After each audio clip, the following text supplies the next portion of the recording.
change doesn't happen on a dime. It happens in small victories that we celebrate. Hello, and welcome to the Creative Mindset Podcast. I'm your host, Isolde Trachtenberg. In the show, my guests and I explore how we can use creativity to do our best work and live our best lives. I talk with authors, musicians, actors, scientists, and others who are all pushing the envelope to live fully, creatively, and authentically. Listen in to get the scoop on how you can do it too.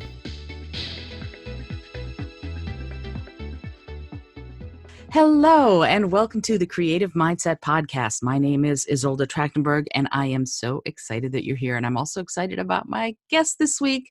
She's fabulous. Listen to this.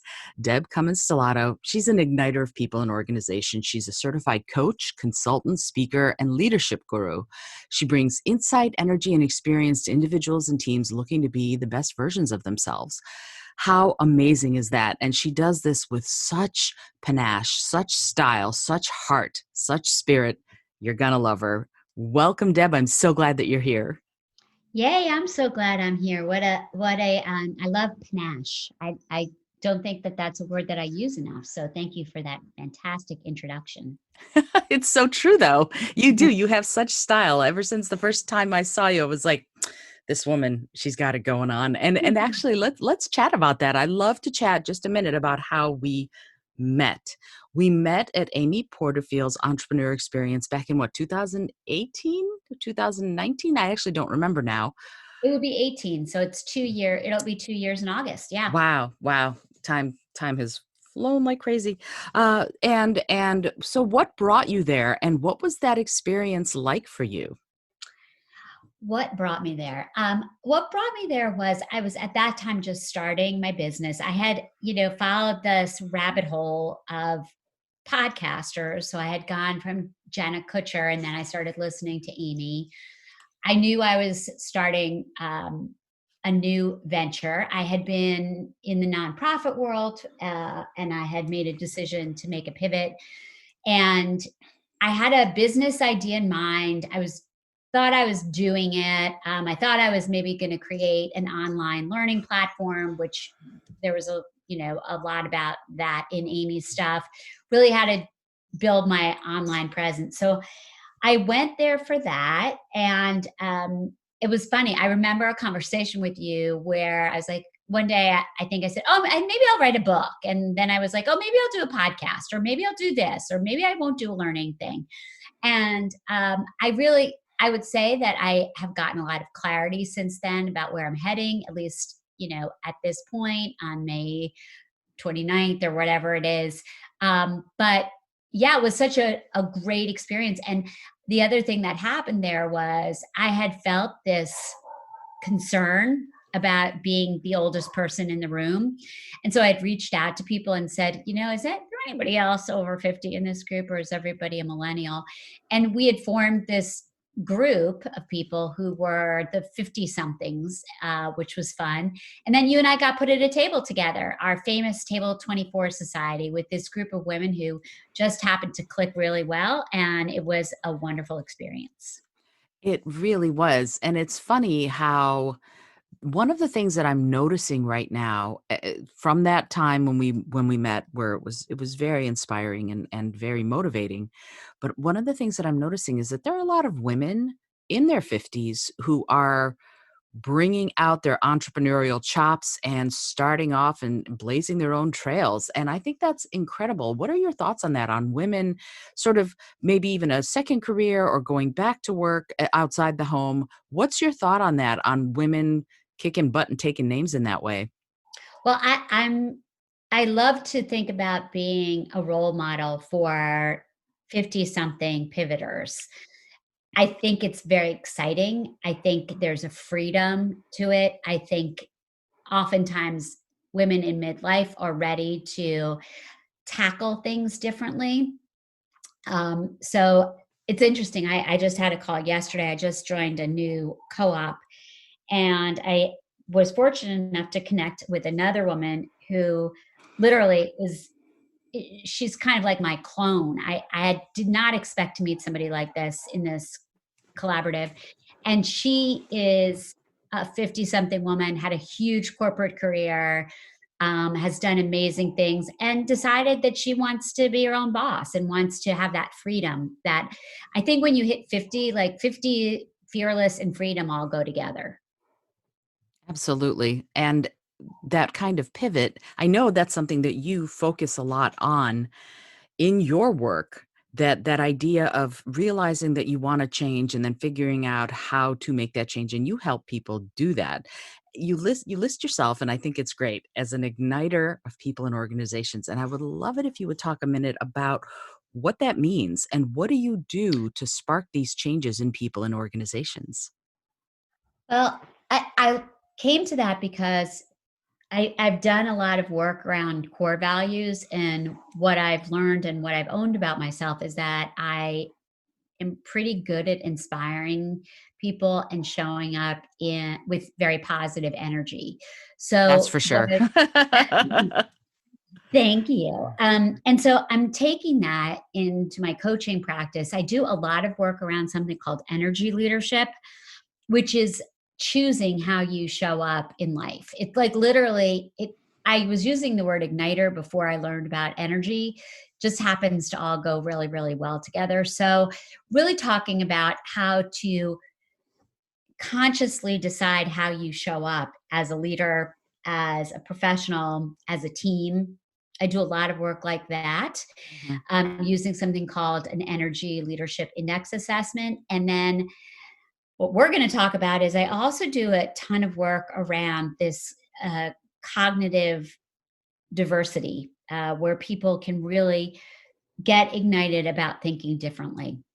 So I would say there's both this energy awareness work that I do and this cognitive recognition of diversity of styles that I do that really serves as fuel to the fire of people leaning into their I don't even like the word potential, right? Because potential implies trapped energy. So I think just leave it, as cliche as it sounds, supporting people as they ignite their energy to just live a great life.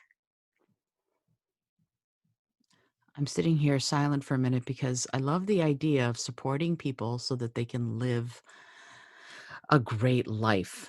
That idea of feeling worthy of living a great life kind of comes to me on that. What happens when people have resistance about that sort of thing? When they go, "No, no, no, that's not who I am. That's not what I really want to be about." But really they do, they really, they really, we all deserve to live a great life. But I'm sure that you hit resistance from people you're working with. How do you handle that when that happens? It really goes back to some basic psychology principles. When people are fearful of a situation, because let's face it, change is hard. And we should say we're recording this in the midst of the COVID pandemic, and we're still. You're in New York, I'm in Pennsylvania. We're both still on stay-at-home order. So what generally happens is that many of us fear change. We fear uncertainty, Mhm, and we have a couple of responses, and that kind of ties into that energetic piece that I was talking about, which is that oftentimes there are two core responses that people can have, probably three, but really there's that fight, flight, or freeze. mhm. And so coaching is all about figuring out if you are somebody who, in the face of making a pivot, is just you're stuck, like you just can't take a step forward. We talk about what the small wins would be for you in taking those small steps forward. Like change doesn't happen on a dime, it happens in small victories that we celebrate. Mm, And so it's really critical to identify, are you somebody who's fighting that your intuition around potentially making a pivot? Are you somebody who's withdrawing from that? Or are you just literally frozen? Like you just are overwhelmed. Maybe you're suffering from analysis by paralysis. So again, the tools that I use are, when we look at energy, we really get a sense of where people go under stress. mhm. And once we know where they go under stress, then we can help them. I can help people look at what those limiting beliefs are or blocks that they have might be to moving forward, getting out of that space, that catabolic energy, and moving it up into what we call anabolic energy. Ooh, what's the difference between anabolic and catabolic Well, energy? catabolic is like negative juju, right? It's Uh-huh. like, it's people, it's totally normal, and it's totally, there's no value to it. It's just, it tends to be destructive.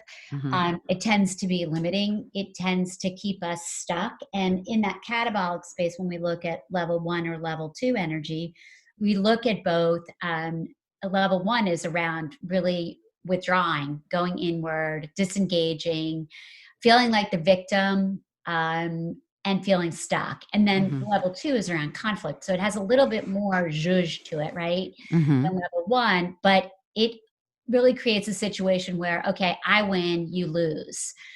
And then as you go into the different levels of anabolic energy, they start with, at level three, we tolerate. At level four, we serve. At level five, there's a lot of opportunity. At level six, there's a lot of synergy. And level seven is just the Zen place to be. And if you think about that, like our energy is a barometer. It's kind of like the stock market. It goes up and down throughout the course of a day, Mhm. but once you can figure out what your patterns are and you become conscious of them, and you can say, like, oh, okay, this is where I'm showing up. It's not really working for me right now. Then you can make the choice to move to a different place. And that's where people experience change, and they get to be fearless and courageous, and get to step into a place of choice. I love that.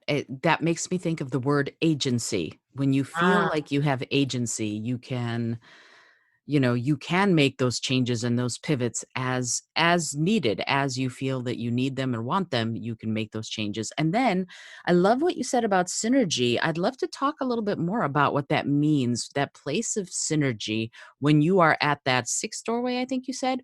What is that? What does it look like when you are in a state of synergy? well, it connects really well to that creative mindset, because level six energy is all about flow, Mhm. which, I can never pronounce his name. I'm sure you probably can do a better job. The guy who wrote Flow, right, talks about being in that space where you all the parts come together. You're not struggling over all of those pieces, but there's something that happens with your energy where you literally lose track of time. Mhm. You're in your sweet spot. I like to think of it as your sweet spot. And oftentimes it happens on different kinds of teams that we work on. I mean, it can happen for us as solopreneurs when we're connecting well with a client, or Mhm. in our podcast mode where we totally lose track of time and we're just fully present. So, level six is about that flow, feeling fully present. It's also about when you think about a creative mindset and you think about a team, it's really knowing how to bring whole brain thinking into play, and really allowing people to use their best gifts collectively to get exponentially better results. Ooh, you've just said so much stuff that I wanna unpack. Wow. Okay. So, let me get this straight. When you're in that state of flow, Mhm. you're using something called whole brain thinking, and I really wanna delve into what that means. And I love what you said about losing time when you're in that flow, and I to me, when I talk about it with my clients, I talk about it in terms of different parts of the brain being stimulated. And the part of the brain that is most creative and artistic and uses those sort of conceptual facets of thinking is not the timekeeper part of the brain. And the timekeeper part of the brain kind of has to take a back seat when you are in that really creative mode. And so that's what I think of when I think of that time loss where you're so present and so in the moment of creating whatever it is you're creating or doing whatever it is you're doing, that you lose track of how much time has passed. And I've had that happen with conversations. I've had that playing music. I've had that, making art, that, oh, wait, where did the last 2 hours go? And it's Right. because I was in that other part of my brain. Is that sort of what whole brain thinking is? I'd love for you to talk about what that means, especially how it applies to creativity and creative thinking. Yeah, so it's a very cool story. I actually learned this model. I was working for a global diversity and inclusion firm, and we were charged with trying to build a retention strategy for women of color at Pepsi. And when I went to go work for this company, I was all like Myers-Briggs woman. I thought that was just the bomb. And they said, no, we're going to use this tool called the whole brain thinking model. And the model is based upon a lot of brain research with a guy named Ned Herman, Hmm. who worked for GE, back in the days, the Jack Welch days, and back in that area where they were in Croton and they had that leader, really basically like a leadership incubator. They were spending a lot of time and money on it. But he actually had a personal revelation, sort of midlife. He had been an engineer. He had some sort of illness that he was battling, and he got really interested in art.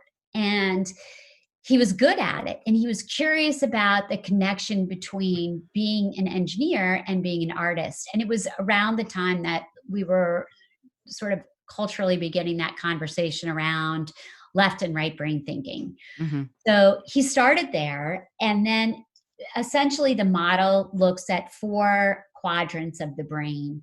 Um, it looks literally at that whole brain. And what he had done was he had connected EEGs to people and asked them a series of questions. And then what he would see is that certain parts of their brain would light up when those questions were asked. So there's a lot of science behind it, a lot of all the things we love, like, validity, reliability, huge. In my experiences, people were like, wow, this explains a lot. But what we know is that there's basically, in this model, there are four ways of thinking. One, the upper left part of the brain is around form. So it's that analytical part of the brain, factual, um, very data driven, analyzing. And then on the other side of the left brain, that lower left brain is really in the weeds, very specific details, planner, organized. People who really love standard operating procedures Hmm. live over there. And then if we go to the right side of the brain, the lower right side of the brain is the feeling part of the brain, where all those interpersonal skills live, and communication and intuition. Actually, intuition is an upper right brain. In this, intuition around people is in the lower right, and then the upper left is where, ta-da, the future part of the brain. It's where imagination and intuition and risk happen. And so there are the four quadrants. And then I think the other really cool thing about this model is he literally split the brain in half on the horizontal. And he talked about what's called cerebral thinking, which is really, I like to use the camera analogy. It's like the panoramic view. And Hmm. then the lower part of the brain would be the limbic part of the brain, which is, let's get in the weeds. Let's do it ourselves. Let's try to kind of get in there and play with it. So what we know is that teams that are able to capitalize on whole brain thinking are exponentially more successful, more creative, they're able to generate different kinds of ideas because, and I'm sure this would be like a year conversation for you and I, but so many people have such a limiting belief about creativity, right? They can think it's related to a product. Like I'm an artist, so I'm creative. If I'm not an artist, I'm not creative.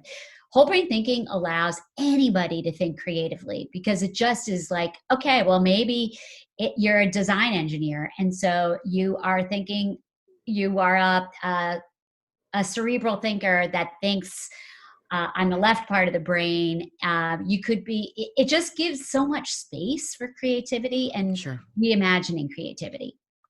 Absolutely. And it's really funny because I think innovation, ingenuity, those two words are creative in nature. They just are. And so when we look at them, when I think about, I worked at NASA for many years, and when I think about the scientists making great leaps at NASA, they were engaged in creative thinking in order to envision those possibilities to begin with. And so anytime, I agree with you, anytime I hear someone who is an accountant or who is a lawyer who says, well, I don't think creatively at all, that's not my bailiwick, I think, well, anytime you have an aha moment, there is, I think, creativity in action. So let me ask you, within that framework, when you're working with people who traditionally might say, oh, I'm not artistic, I'm not creative, that's not what I do, how do you bring them around? How do you get them to come around to think, well, maybe I could, or maybe I already do? It's such a good question, and I'll just share a story with you that I think will make sense. So I was hired by an accounting firm to explore this issue of leadership, and the I guess the management team, I think we call them the management team, were participating. They were both shareholders of the firm and emerging leaders. There's about 25 people in this group. And so we started with there's an assessment related to this whole brain model. So all of them took the assessment, and then I was able to generate. It's a very cool tool because I can generate a team profile, and this team, no surprise, like super left brained, right? I mean, fell down on the left side. Many of them were very much into what our traditional thinking on accountants, like, yeah, we need to follow the rules and all this left brain thinking, or we just need to analyze the data. And what we really have been talking about is, yeah, those things are all very important in the tasks that you're doing, right? But in terms of leadership and in terms of iterating new ideas, you need to be able to at least have some core influencers who are willing to play on the right side of the brain. And so that's what we've really been working with. And ironically, we paired coaching and the HBDI with a program around anticipatory leadership, and it was all before COVID. And there was so much conversation about, like, we don't change, we're accountants. We don't change, we're accountants. And now, ironically, we've done all this work, and I'm meeting with them again on Monday. But there's some people who are like, wow, look, we changed, we're capable of change, and we can be more innovative, and we can create different business lines.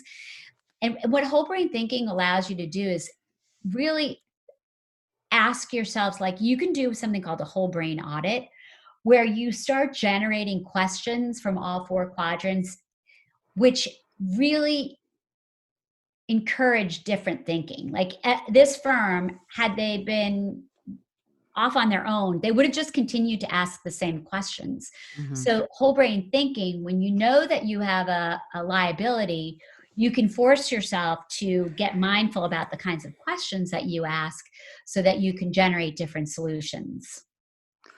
What does that mean? Force yourself to ask different questions and generate different solutions. How do you do that? Well, it's interesting because I'll take it from a cultural perspective. So, if you're an accounting firm and you always start with the um, how we're going to do this, right? The what, you'll ask one set of questions. What are the systems that we have in place? What's it going to cost us? What have we learned from past things? But what if you never ask the questions about, how does this change impact people? How does this change impact um, the feelings of people on the team? Mhm. Or what are the questions around futures?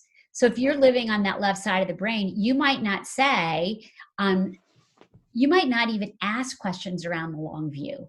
The long view for you might be, let's just get through tax season, Hmm. versus in 3 years, who do we want to be as a firm? What might it look like to be an innovative, best in practice? firm, how do we develop people, which is really at the core of what this firm came to me about. And we started at one place and we're ending up in sort of a different place with that. But if you are only asking yourselves the what and why questions, you won't get to the who's involved or the future questions. And so it's very powerful to force yourself to ask the questions from a whole brain perspective. And when you're doing that, you are reaching for what in my mind is a concept rather than more of a linear justification for what's going on or what you're trying to achieve. Am I on base or off base in that? No, you're totally on base. It becomes much more about the process versus the product, right? So we're so indoctrinated into having an end product. Like even, we could talk about something like brainstorming. People think, oh yeah, we did some brainstorming and we might have come up with 3 ideas. Well, literally what we really know is that when we take mind mapping or brainstorming or one of those tools and we go out to like the 50th iteration of something is really where the magic happens. Mhm. So um, I I would say that that would be my perception of that. That's so interesting. It's almost like when you are first starting to brainstorm, there's a lot of self judgment. There's a lot of, oh, what if I'm doing this wrong kind of feelings. And there might even be some fear and resistance to actually unleashing all the possibilities. And it's only after you've done a few of them, or as you said, up to the 50, that you start to really feel free to come out with the craziest stuff that might just be so revolutionary that it changes everything. Yeah, and think about that from a cultural perspective. So it's it takes somebody to be brave in a culture that's a left brain culture to be willing to ask the hard right brain questions, and it Sure. takes practice, right? I mean, we know so much about the brain that it's a muscle and that we have neural pathways that we can build.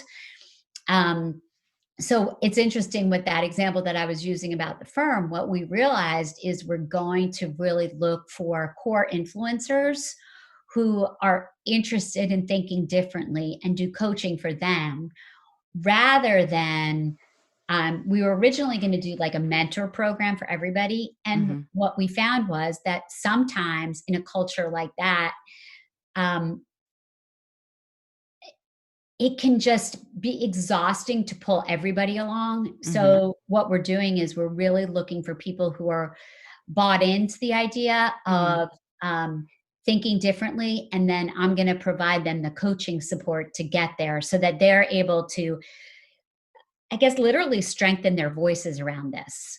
Sure. I mean, early adopters, like looking at technology or something like that, people who are early adopters sort of buy their enthusiasm for what they're doing or what they're experiencing.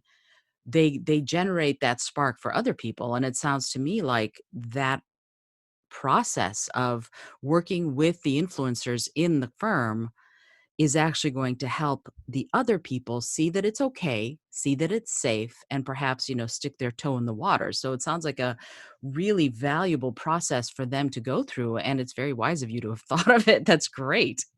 Yeah, I'm excited about it.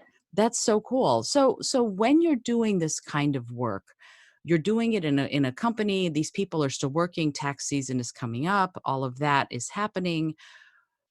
Let's talk about this idea of moving to a more creative. I mean, you know how close this is to my heart.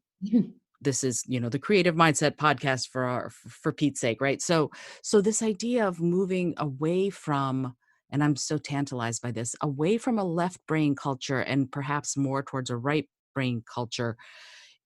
What are your thoughts on that? Is it possible? Are we in the beginning of that? Are we actually tasting the possibility there and moving there? And if so, how do you think that might go? Oh, such a good question. Well, we probably both, I don't, have you guys talked about Daniel, Pink on this? Have you talked about A Whole New Mind, that book, A Whole New Mind? No, I have what is it? To Sell is Human. That's I have on my shelf that I've read, but I have not read A Whole New Mind. Yeah, and I think what's cool about that book is he talks about the fact that as a society, we have rewarded left brain behavior, right? Mhm. We Mhm. That's what we do. Like that's what school about is about. We unfortunately, we could talk about kindergartners and the enthusiasm they bring to learning, and like Mimi, I'm curious. I'm going to ask questions, and as we go through that educational process, we are more tantalized by creating the product. Again, like we culturally, we're not very good at just leaning into a process. We have so Mhm. much stuff around creating a product. And clearly, like, yeah, products are important. Products generate revenue, products get us to where we need to. But there's something in that process piece that is really important. And I think between that and I don't know if you're experiencing this, but I am certainly seeing this crisis. There's so much being written about the kind of leadership that's going to be required Mhm.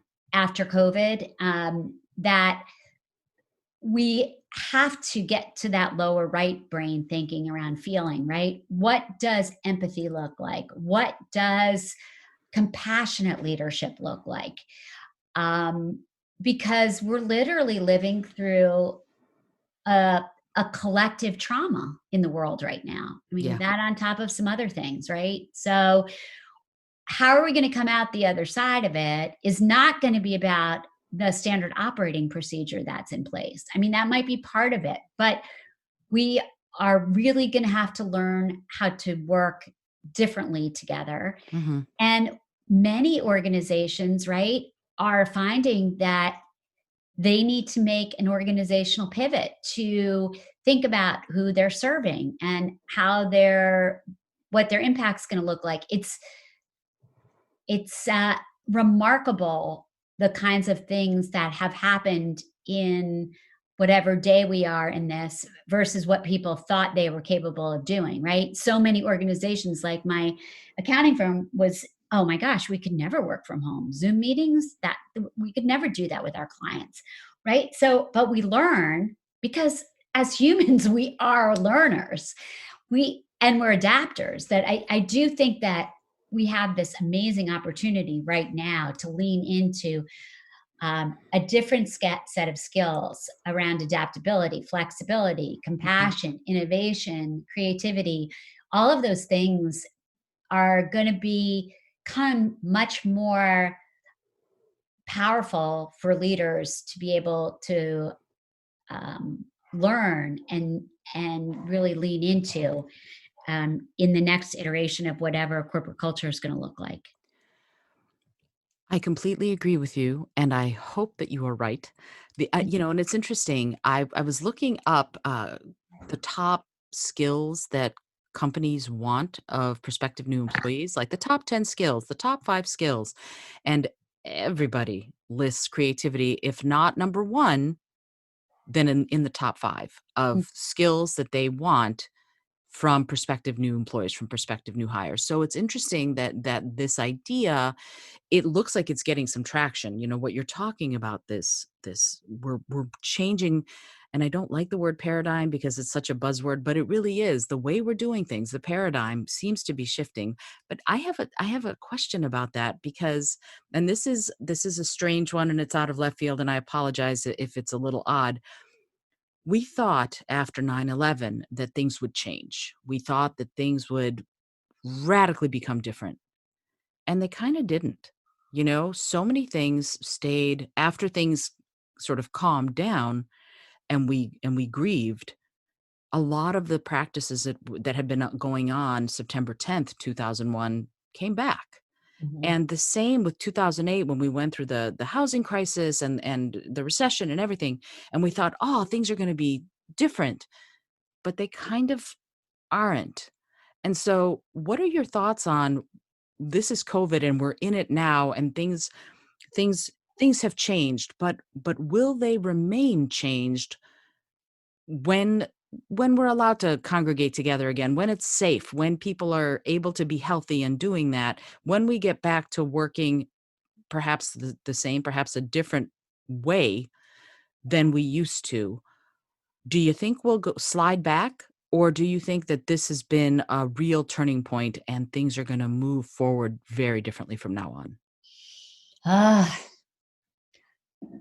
I'm gonna I'm bite I'm like my tongue is bleeding because because we have all of this opportunity, Hmm. and I don't wanna go political, but we're living in a world that I think that the barrier right now is around leadership. Hmm. And so I think we're gonna have to step up as leaders in our right now we're in our house bubble, and I talk to my husband about this all the time, right? We're like in our little insulated bubble, and then we have our neighborhood bubble, and then we're going to go back out to our whatever those bubbles look like, and then hopefully someday we'll go back to this much more global bucket. I mean, we're all in a global crisis, but I what I hope, my only hope is that people make the choice in the bubbles that they can impact to step up and be a force for good. Um, I agree with your question is such a good one, and I have had this conversation with people. I have a brother who's a very successful businessman who's we've been talking about this in contrast to 9/11, and he's like, "This is going to be nothing like 9/11. It's it'll take us 5 years at least to financially recover from this, and Hmm. but I also think that what I'm challenging people to do right now, and I hope that they do, is do what I call a COVID audit, which means have everybody in your company, in your bubbles, start to make a list of all the things that have changed since they've been at home. Just make a list. Just, okay, so I'm spending more time in Zoom. I'm spending less time with this. I've been able to connect with people this way. Just generate, brainstorm that list.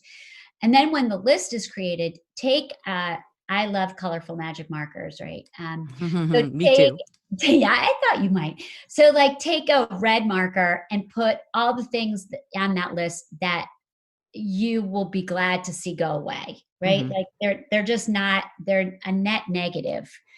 And then take a green pen and make with that list circle all the things that like are better. Like they're better. We're doing something better and it's working. Hmm. And we want to keep and we're going to celebrate them. And maybe we're going to be able to take them and we're going to be intentional about them. And then there's this sort of, let's call it a yellow area where there's a bit of uncertainty whether we're going to literally stay and move into a new way of doing a business. Hmm. And I think one of the cool things that can happen is that companies can start to become more intentional and say with doing that audit, if individuals do it and then I see coming back together as a team as a very good follow-up, and creating post-its in a room and saying like, yeah, we did this or we did that. Like some of my clients, I work with a couple of mental health agencies, and what they've realized is they've spent less time on travel, more time, even though it's Zoom time, they've been able to be much more face to face with people. So I think the idea of doing this audit and then following it up and being intentional about what you've learned is where it will, as we trainers and facilitators like to say, have some more stick. If we just are like, yeah, that happened, right? What's the story we want to tell after this? What is the story we want to tell after this? And be intentional about it. We might find ourselves seeing, we might be able to see some sustainable change. I hope, again, once again, I hope that you are right. And I love this idea of what's the story we want to tell about this. Some of this to me is that we need to feel empowered to tell our story, whatever that is, and we need to feel empowered to even think it, to even process through some of what's happening and take again agency and ownership of our destiny in this way. I mean, yes, we're all workers in one way or another, but the thought that I'm having is, for example, teleworking. It the employees can now. I remember when I worked at NASA, teleworking was not possible. It just wasn't possible. And then actually, a friend of mine became the person who was the first teleworker. He worked at Goddard Space Flight Center at NASA, but he was actually living in Chicago, and he was the first one. It was a huge deal. And for a long time, NASA was they were hesitant to have people do that. But now with COVID, we've had millions of people working from home and being productive and being ingenious with what they're doing, so that now the employees themselves can ask for it if that's what they want to do. But then I think it's up to leadership to accept it and think differently enough to say, yes, that's what we want. We're going to okay this because it worked so well during a time when we had to do it. What are your thoughts on that? Do you think that leadership is up for the task for something like that? Well, I think insightful, powerful leaders who have empathy and can see that people have agency. It's so funny, right? I've had coaching clients who come to me specifically because they are very burnt out or stressed out. They're leading big teams and they haven't been able to delegate. Well, guess what? Guess what happened during COVID? They had to leave their bag of micromanagement behind, and Mm, they had to entrust their teams in different ways. And so that feels really freeing for people. So, unfortunately, we're still very much a what's in it for me culture. So if we can figure out what's in it for me and be able to have been successful during this time, I think we have a much better case for some of that change. And I do think that we have to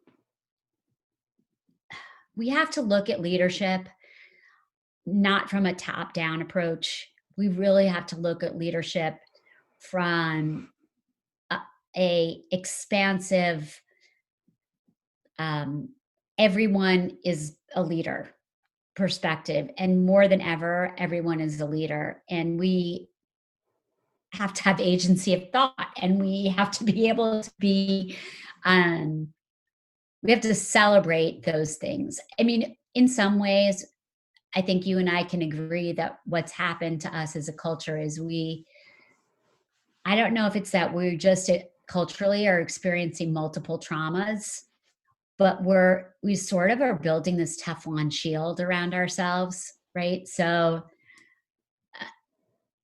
again, without getting political, like we're dealing with this horror of the situation of what the criminal justice is all about. mm, So many people have become like we're immune to images, we're immune to pain, we're Teflon. We watch it, and what's so fascinating is we're not our feelings. I think we're numb in some ways hmm, to these feelings. And I think it's only when we become more vulnerable and we allow ourselves to feel that pain that we're going to literally be able to change. And I was watching the news last night, and I literally started crying. mhm. And I just, like, we're hurting. People are hurting. And what we choose to do with the hurt that's happening now will be the story that we tell after this, all of this. Yeah, yeah, and I so appreciate you saying that about starting to weep. I did this. I was crying last night too, and my husband is like, You need to stop with the news because it's impacting you too much." And I quote Rob Roy. Have you ever seen that movie? No. Oh, it's a movie with Liam Neeson and Jessica Lange a number of years ago, and there's a character who gets raped, and somebody her husband's best friend finds out that this happened, and he's like, "I have to tell him." And she said, "You will not tell him because if he finds out, he'll go and kill him, and then he'll be killed." and she said the words, "If I can bear to have it happen, you can bear to be silent." And that line, that moment blew me away because what I've transmogrified it a little bit, and I say, if they can bear to have it happen, I can bear to be witness. I can bear to be there, and I can bear to have compassion. So that's how I've transformed that line from the movie. I call them teleparables where movies just bring something in.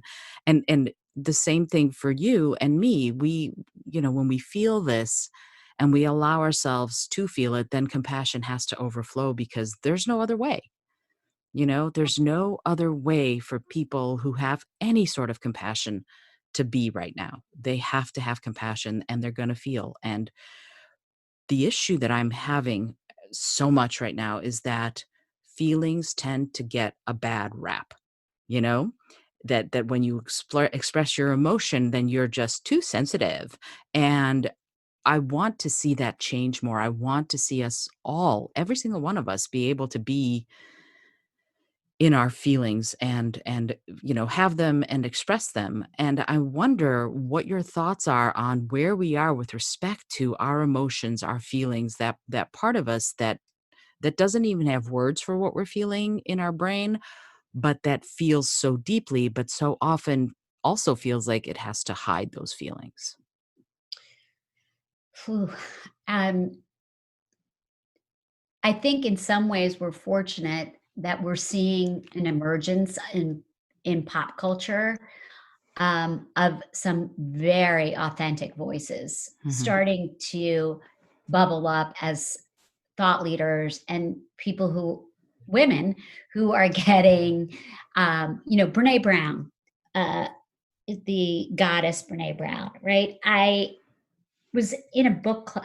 I participated in a book club a couple weeks ago where that was the Dare to Lead was. I highly recommend that book, by the way. Mhm. Um, where we were talking about Dare to Lead, and it was fascinating because there was might have been a man or two on that call who was like, I didn't like this book at all, right? So it's hard. There's a lot of gender stuff going on about Mhm. vulnerability, authenticity. We have pop culture people like a Rachel Hollis or Gabriella Bernstein, or I mean, I'm reading Untamed, which is literally like the most powerful book I've read in a very long time. That is part of this becoming part of a global conversation Mhm. about how we're choosing to show up. And I think that we're giving the whole movement of being perfectly imperfect and being vulnerable. There's some good stuff happening. It's not quieting down that noise because my God, we have so much loudness right now, right? I mean, Mhm. we literally have people. We have a screamer right now, and so it's hard, but I think people are seeking that. And so if we can be intentional about finding others who can join us in this courageous conversation, to me that's where I think we're going to see transformation happen. It's We don't need to have a shouting match, we need to have a listening circle. It's just, I don't know. That that's how it is. I think you're right. And that idea of listening is so important. It's funny. I was asked by a prospective client to send them some video of some of the work I've done, and I said something along the lines in a communication workshop that I was doing that if we can see the people on the other side of the aisle, if you will, if we can see them, if we can listen to them, if we can understand them, if we can know them, then there is no way that we can be indifferent to them. Mhm. And the question then becomes, how do we unveil the importance of something like this? How do we educate other people on how crucial this skill of empathy is? What are the steps? What are your thoughts on that? Well, I think we have to name it and we have to claim it and we have to practice it and we have to create space for people to have those kinds of experiences. And, you and I both are do coaching, and coaching is like that's the space in my life where I really work with people on having those conversations. And I don't see any other way out of this except through it and through one person being willing to be vulnerable, and that one person taking it to their team, and that team taking it to their uh, leadership, and the leadership taking it to their professional association, in the workspace. And on the personal space, it's just deciding to show up in maybe a different room than you usually play in. I don't Mm, know. Um, it's it's very heavy lifting, and I I do think it's, how do we talk to each other? How do we speak to each other? How do we bring civility back to the conversation? mhm, So it's kind of weird, right? We have this culture where a lot of these influencers are popping up that are giving us very affirming, positive messages layered into some of our structures becoming just very noisy and disruptive and hierarchical. mhm. So it's a I don't know. It's just a it's a fascinating, perplex question that maybe, you and I should commit to trying to solve. And boy, we would be like selling a lot of books and making a lot of doing a lot of speaking, because I hate to think about, well, I guess we could think about it like this. What does a win-win look like? Right now, we're still in such a win-lose paradigm of life. And Mm. if we start to think about abundance versus scarcity and win-wins, then we might be able to have a different conversation. It I think you're right on that, and yet that shift that shift and I come back to, I named this podcast The Creative Mindset, and that shift in mindset would help, looking at how you view things and deciding consciously to look at what's good rather than what's not, and look at what's positive rather than what's not, and look towards abundance rather than towards lack. I have a little note above my computer on my desk that says, it just says two words, well, three actually. It says bounty and abundance. And Mm, whenever I start going into the underside of that, I look at that note and I remind myself that is, even if I don't always get there, I'm always trying to, and especially right now during COVID when I'm spending an inordinate amount of time at my desk. Um, and I'm blessed that I love what I do, but still a lot of my time is here. yeah. And so having that reminder, and I tell that to all my coaching clients, actually. I say that very thing. Put up Post-it notes everywhere in your house. Remind yourself to be on the upside of that rather than on the downside. And for my motorcycle riders, I say, keep the rubber side down and the shiny side up. And it's so important. And yet many of us, there are a lot of people who are afraid, and there are a lot of people who are making changes. And I want people to make changes based on deciding to pivot, deciding that it's time. And so that brings me to another question that I really wanted to get your thoughts on. Many of us during this time are reinventing ourselves. We're taking the time to learn, to grow, to build new skills. And I think it might even lead people to changing jobs or even careers, just because they're like, you know what, I've been spending this time thinking, and when life gets going again, as far as going outside and all of that, I'm not sure I'm going to want to do what I've been doing. And so, what are your thoughts on that? How do you think people are doing that, and how might someone reinvent themselves by engaging that creative thinking part of their brain? I definitely think that's happening. I was very I was curious and nervous about how all this would affect, the people that I'm working with, or would it affect, or would people just, well, I didn't know what the outcome would be. What I'm finding is I'm getting an influx of clients who are saying they've really done some of the me work during this time and they've uncovered something and they want to go further with that exploration. Mhm. Um, whether it's professionally, but let's face it, there are men and women who've had this, I hate to use the word unprecedented because I saw Jim Gaffigan on CBS this morning talk about the overuse of the word unprecedented, right? But um, unprecedented time with their families, to be with their children. Like,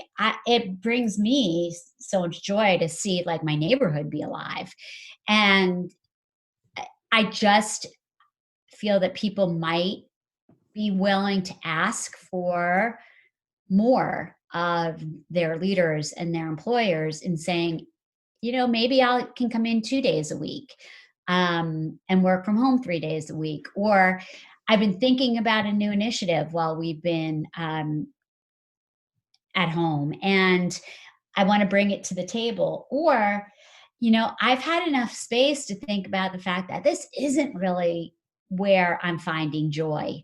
And I do want to make a shift. So,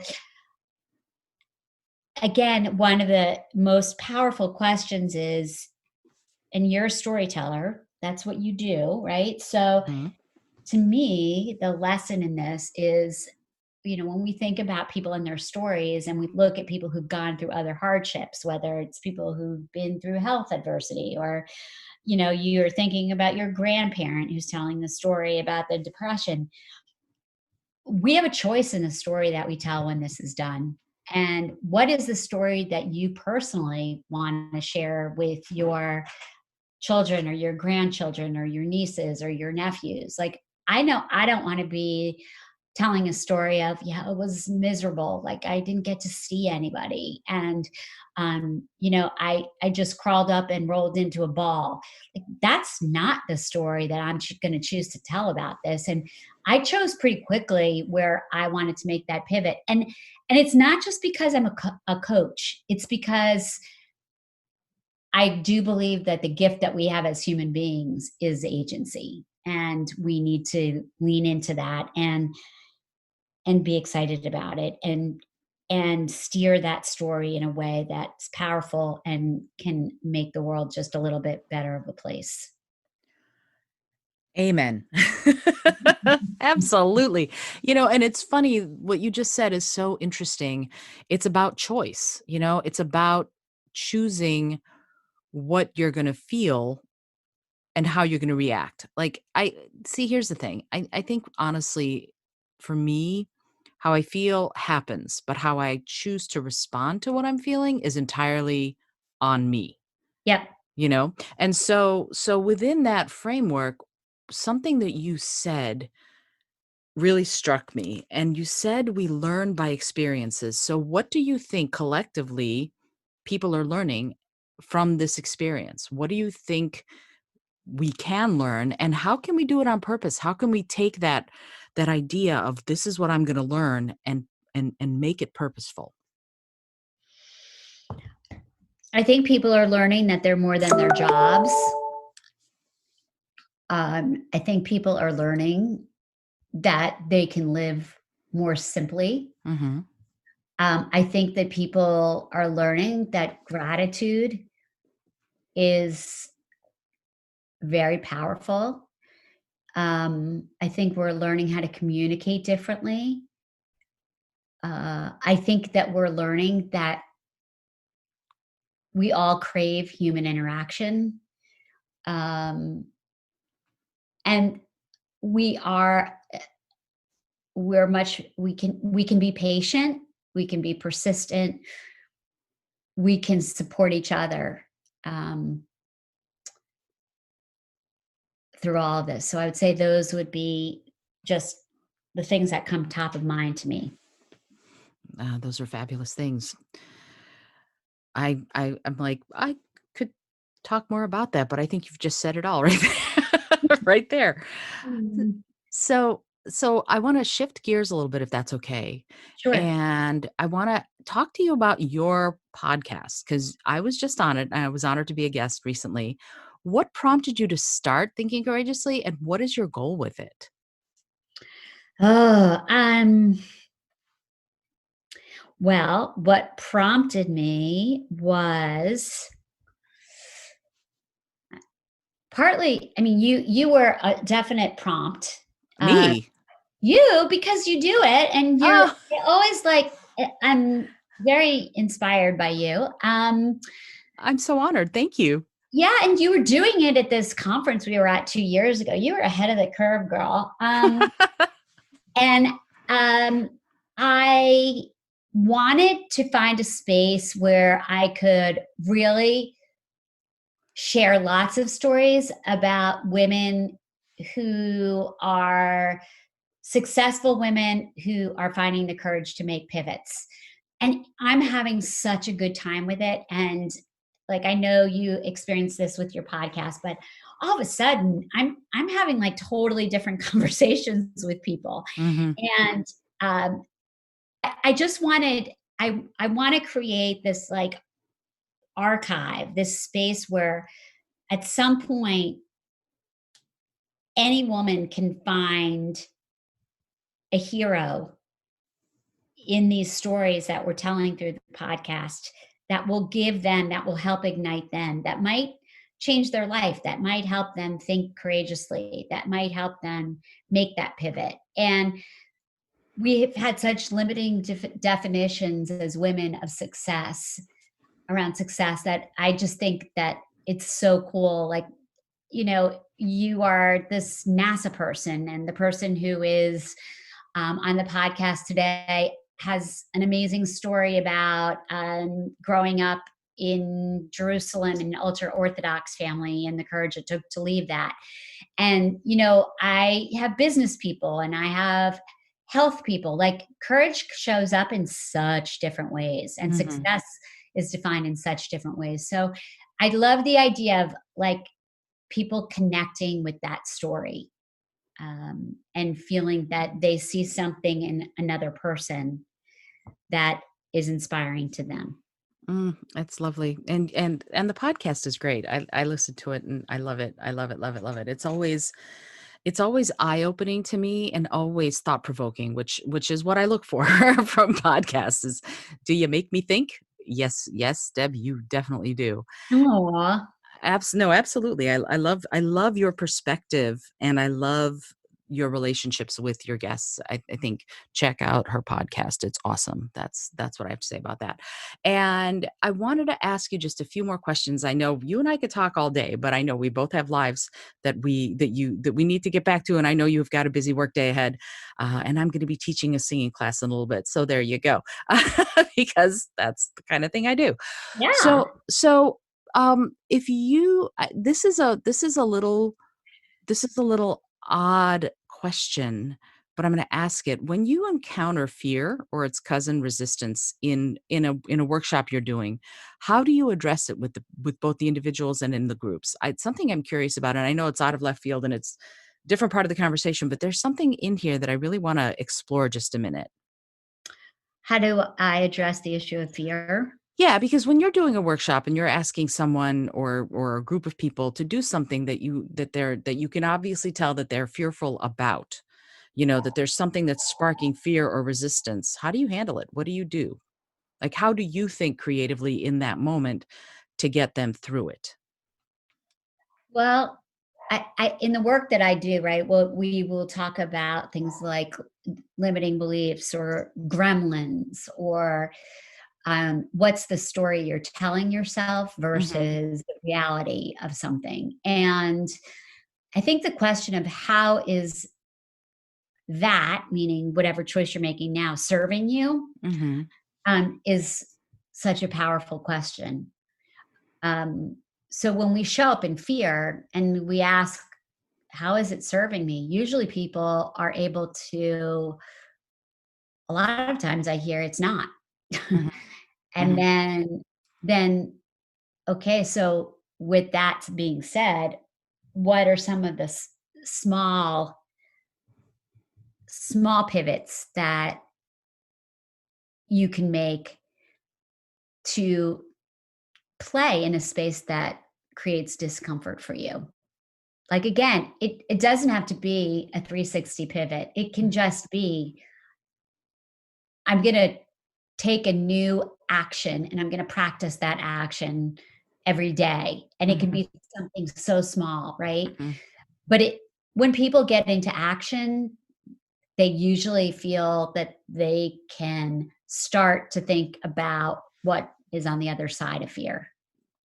And that is so powerful right there, and it's in action that I think we get to the place where we can start looking at that. Because the second you move in any direction, everything changes, whether or not you thought it would. So it's fascinating that that moment of moving in some direction, no matter how small the move is, will allow you to ask that question. And I think that's great. I tell my clients, big breaths, small steps. Oh, I love that. I That's love my that. that's my mantra for most of my clients, because people think they have to make every change right now, and that's just not true. So I wanted to ask you a couple more questions.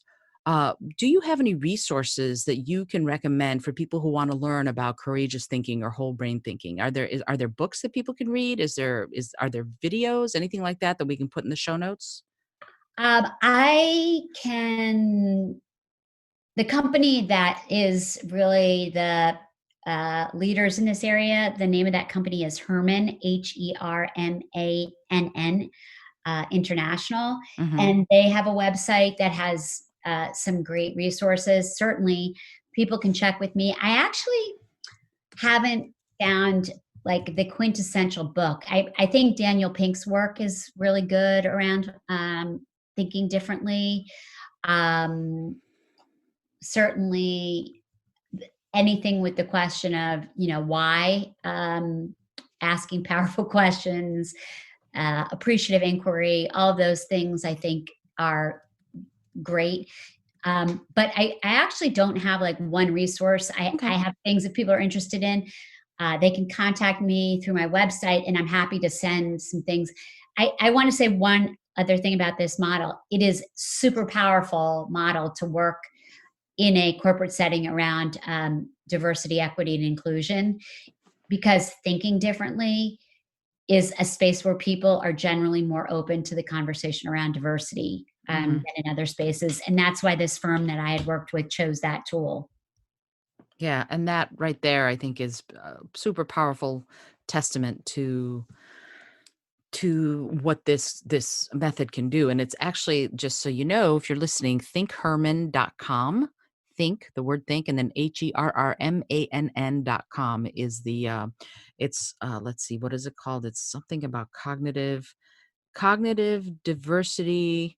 Maximize your talent by harnessing cognitive diversity is sort Mhm. of their catch-all. So I think that sounds like a brilliant thing. And you've already mentioned through your website. Let me ask just a little bit more. If people want to, if companies or organizations might want to hire you to ignite their people, if people want to follow you on social media, where should they find you? What is the best place? Is it through your website, or do you have other social media accounts that they could follow and find you on? Well, us solopreneurs. So my website is the Think Good Company, www.thethinkgoodcompany.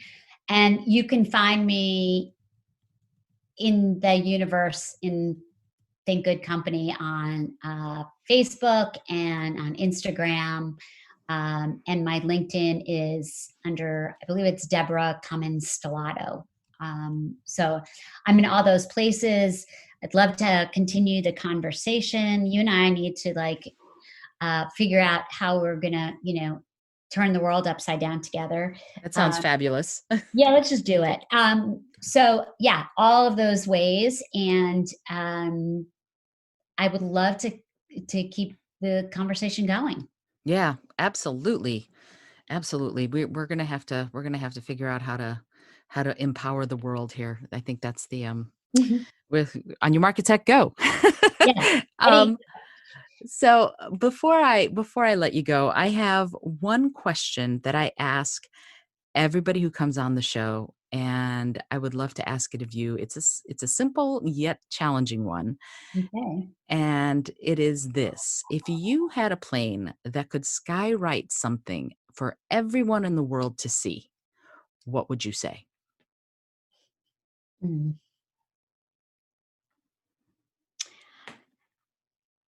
that is such a good question. I would say believe.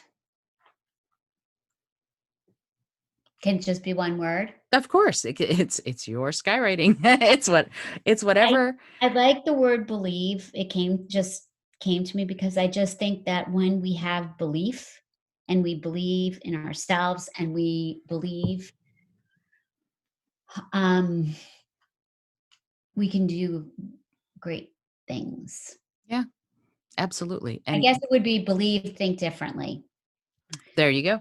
or think differently, believe, something like that. Because I do think that we have to, in order to believe, we oftentimes have to change the paradigm of our thinking.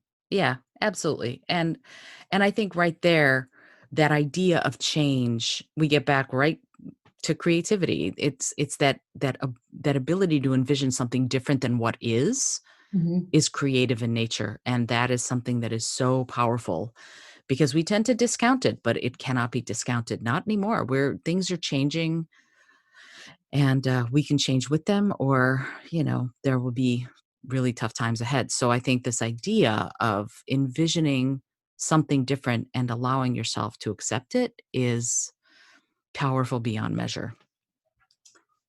Let's believe it. Let's believe. Yeah, seriously. That's it. We're and scene, back to my theater days. So, Deb, I want to thank you so much for being on the show. You are beyond fabulous. Such wisdom that you have shared. I'm so grateful to you that you participated with such presence and such heart and such wisdom. Thank you so much. I appreciate you being here. It was so much fun.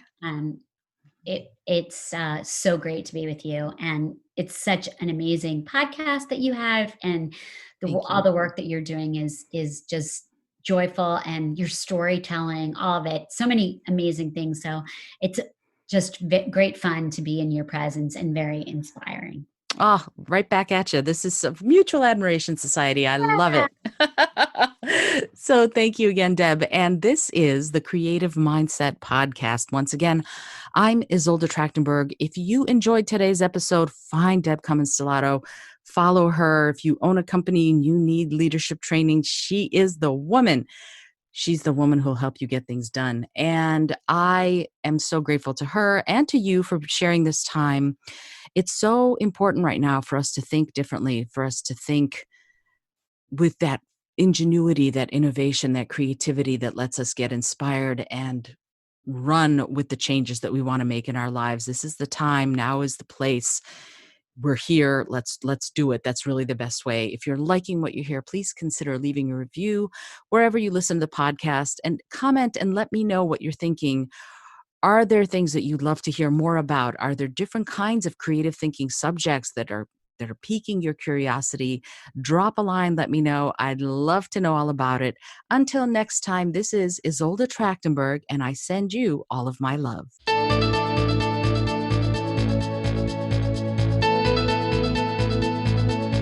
Thanks so much for joining me today. I really appreciate you being here. Today's episode was produced by Isolde Trachtenberg and is copyright 2020. As always, please remember this is for educational and entertainment purposes only. Past performance does not guarantee future results, although we can always hope. Until next time, this is Isolde Trachtenberg, and I send you all of my love.